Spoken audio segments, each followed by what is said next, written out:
football game. You know it, and I know it. I wasn't wrong. This Steelers team is the first in history to actually start a season 8-0. Steelers improved to 8-0 this season. Like I said, it is their best start in franchise history. They're going to look to keep the winning ways going next week in a divisional matchup with Joe Burrow and the Bengals. I happened to see a tweet from Ryan Clark earlier, and he was like, the best team in the NFL is a team that gets to play the Steelers and the Ravens right after they play each other. But Ben Roethlisberger early in this game was much different than Ben Roethlisberger late in this game. How was he a difference maker late? That'd be for you, Tim. Well, listen, I think part of the reason is just kind of Ben being Ben, to be honest with you. I mean, he gets banged up. I thought there was a good shot that he wasn't going to end up being able to finish that football game, but he just finds a way to battle. And I think that the football team rallies around kind of that ability to kind of keep fighting.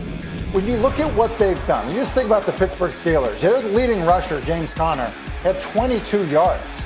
This was Ben Roethlisberger putting the offense on his back, especially late in the football game. Was he perfect? No, he was far from perfect. And I think at times his knee was bothering him, as pointed out kind of during the broadcast, on a few outbreaking routes to his left. That being said, I just think that his competitiveness, his experience, his ability when things are kind of in crunch time, in the biggest moments of the football game, to just slow everything down and play his absolute best. And so I thought the Dallas Cowboys did a nice job. I thought Garrett Gilbert came in and, did enough to help them win the football game. Their defense played better. But ultimately, you see why having a guy at that position that is able to slow it down when it matters the most, you see why that is so valuable and why this is a team that was, a 500 team a year ago with bad quarterback play, while they're undefeated now with good quarterback play. What did you see? Look, so coming into this game, I wanted to see them dominate the Dallas Cowboys. And when I say dominate, I mean they were wounded. You knew the Dallas Cowboys, they're down to their third quarterback. But they didn't do exactly what I wanted. For them to be the best team in the NFL, they need to dominate the teams that they're supposed to dominate. And I know they're coming off some big wins.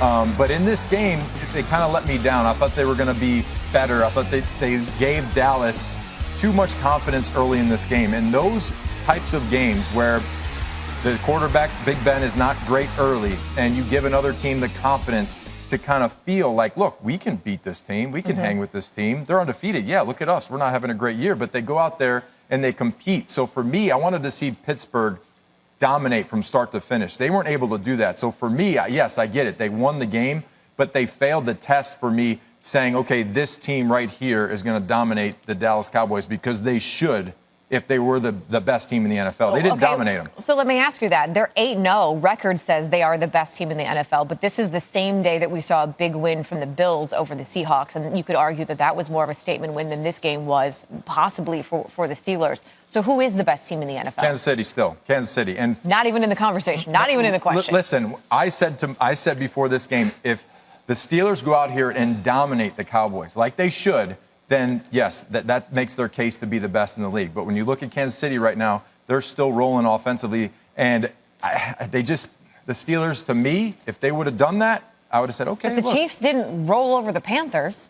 Well, guess what? I felt like offensively, they still were able to do that. You look at you're laughing. I can hear Tim laughing. I know Tim's laughing.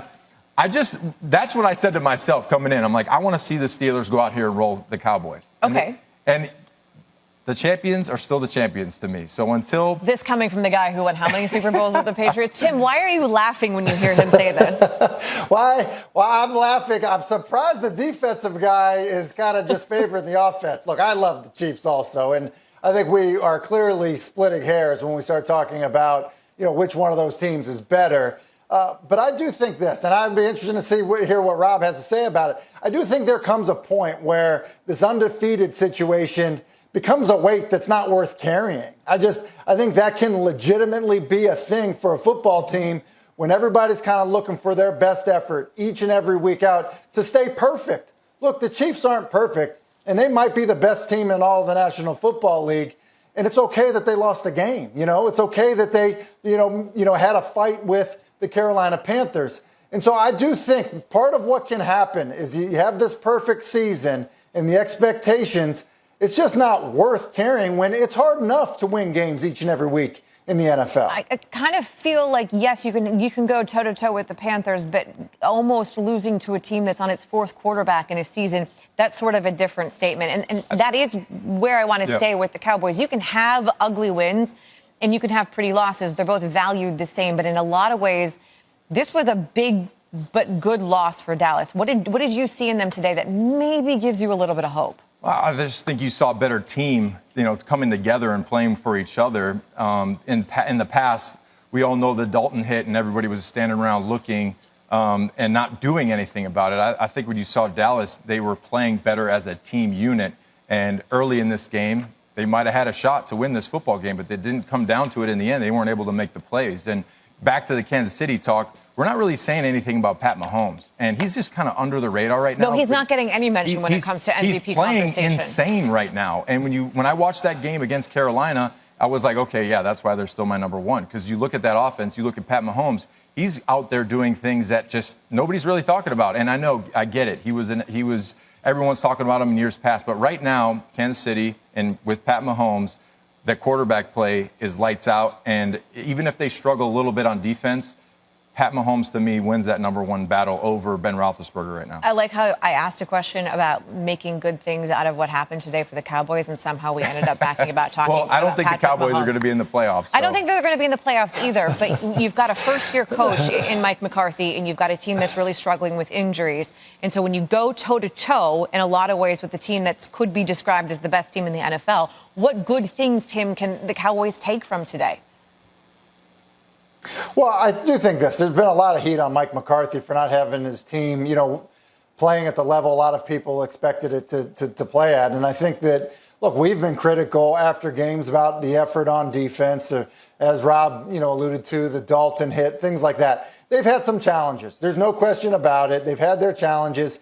And so I think that Mike McCarthy has to look at this as like, hey, these need to be building blocks for what we're trying to do beyond the 2020 season. And so the good parts about it, look, there's some young players that are stepping up and playing better. That's a good thing. They had a quarterback who's their fourth quarterback who actually, played fairly well in the contest today. And I thought just energy-wise on defense, you saw people playing faster, flying to the football. That, I think, is a good thing. So, look, I think there needs to be kind of like this buildup of trust about the plan that Mike McCarthy has for that football team, get buy-in for it as